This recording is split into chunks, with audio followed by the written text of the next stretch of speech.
Bom dia, bem cedinho, né? A Monja Cocai aqui com vocês. É. Ah, estamos no mês da consciência negra, Novembro Negro, dia 20 é o dia da consciência negra. E no dia 19 de novembro fez um ano da morte por espancamento do Beto, né? Deixa eu pegar aqui a memória dele, é como se fosse um Ihai, é o João Alberto Silveira Freitas. Ele foi espancado e morto barbaramente no estacionamento do supermercado Carrefour pelos seguranças. E os seguranças é para ser segurança de todos, inclusive do Beto, que estava naquele momento fazendo compras e que ele já estava indo para o estacionamento com as compras dele, né? E aí esse ato bárbaro e anticivilizatório aconteceu. Eu tive a grande alegria de poder participar de uma cerimônia interreligiosa para marcar esse um ano da morte estúpida e bárbara do Beto, que tem um significado muito importante, porque está falando da desumanização. Quando se faz uma coisa dessa, é uma demonstração de desumanização, porque você está não está conectado com o outro. Esse outro, ainda mais se é negro, parece que é um objeto que pode ser eliminado, né? E o povo negro sofre, e tem sido uma luta histórica e de resistência e de sobrevivência todos os dias. E aí teve esse encontro, tiveram outros personagens, assim, que sempre é uma alegria para mim conviver com esses irmãos e irmãs, né? Teve a presença da Yassandra Ali, né? Do Dom Zanoni, do Rabino Ruben, né? Da pastora Cibele, e do Padre Clemir, da Igreja Batista. Pessoas muito lindas e embalados pela poesia do Zé Vicente, que cantou para nós e para todos que vão poder assistir, que assistiram essa celebração. E aí teve uma fala que me chamou tanta, que me tocou, né? Todas elas muito sensíveis, mas do Rabino Ruben, ele falou que todos nós conhecemos uma fala da Bíblia que diz amar ao próximo como a si mesmo. E ele né, trouxe um contraponto que eu nunca tinha parado para pensar, que essa pode ser uma fala muito perigosa, talvez uma das mais perigosas da Bíblia, que ela precisa ser compreendida em profundidade para realmente compreender o que ela quer dizer, né? Porque se a pessoa não enxerga o outro, se o outro está alheio a ela, né, ela não está próxima. Né? E perder a humanidade é perder a sensibilidade, é perder a empatia, é não se importar com o outro, não importar com a dor do outro, e só vale os que estão próximos. E muitas vezes, quer dizer, que próximos são aqueles que pensam como eu. Né? E nisso, a branquitude, né, a supremacia branca, né, pode se reforçar. Né? E a negritude continuar sendo perseguida e excluída, como tem sido a história da nossa colonização, né? Essa dualidade Casa Grande-Senzala, né? Sempre a senzala a serviço da Casa Grande. E há uma disputa de vozes e de narrativas, né? E aí o Rabino falou também que a outra fala da Bíblia também, que é que nós fomos feitos à imagem e semelhança de Deus. Essa é a fala, né, a que está acima de todas. Então, quando o segurança mata o Beto, está matando a expressão de um ser divino. É uma expressão do sublime, é uma expressão do sagrado. Todos nós, a vida não é só a vida humana, toda a vida na Terra é uma expressão de Deus, do sagrado, do sublime, da mente Buda, né? Da vacuidade. E cada expressão religiosa explica de um Deus, de um jeito. E cada expressão religiosa tem um nome, né?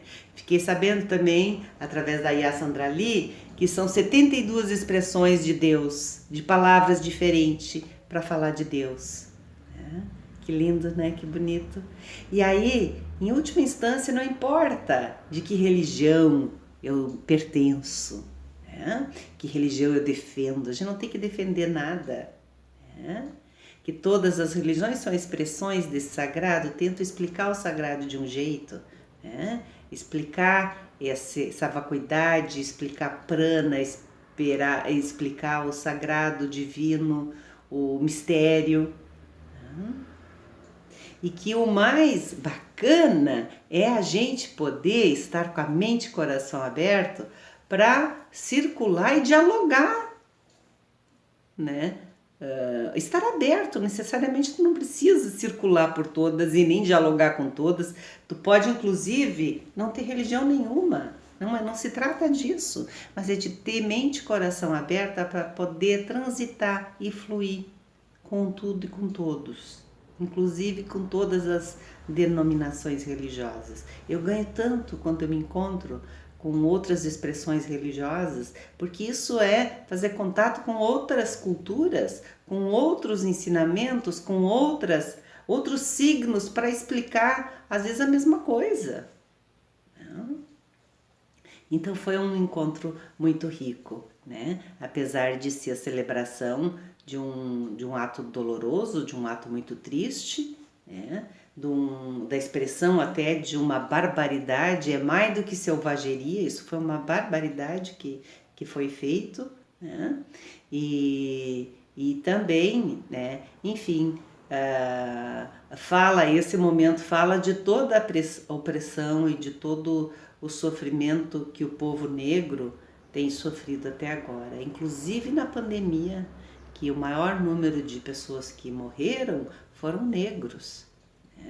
Isso fala, né, do difícil acesso, né, e que não é à toa, né, difícil acesso que é dado ao negro, que ele tem que se empenhar e tudo é muito mais difícil.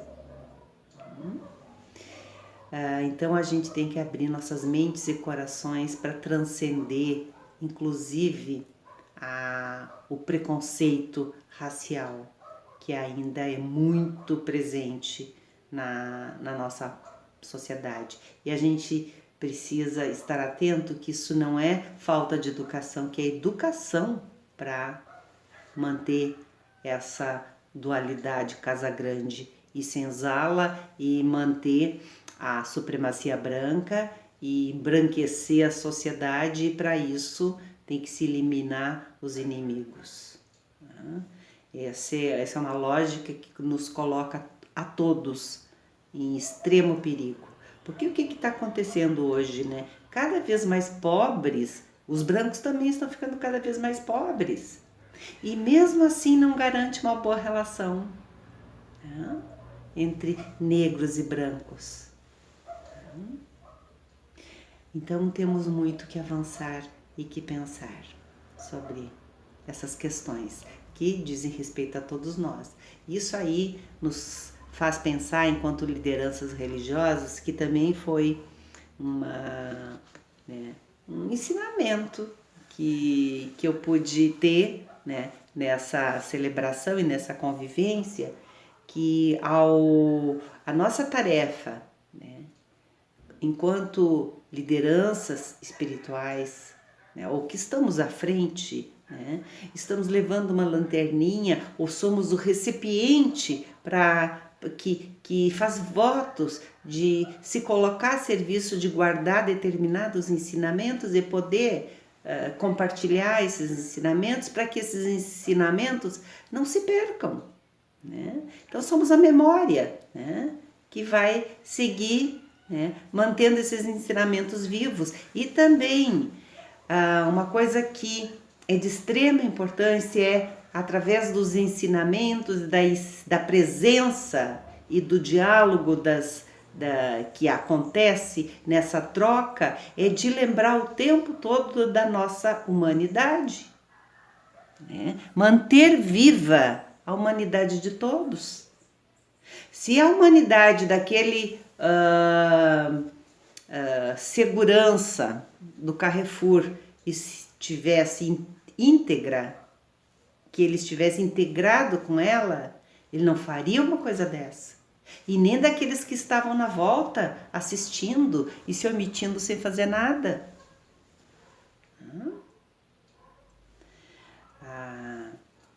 Percebem? Então, a gente está o tempo todo lembrando que a gente é humano, com nossas falhas, nossas limitações, né?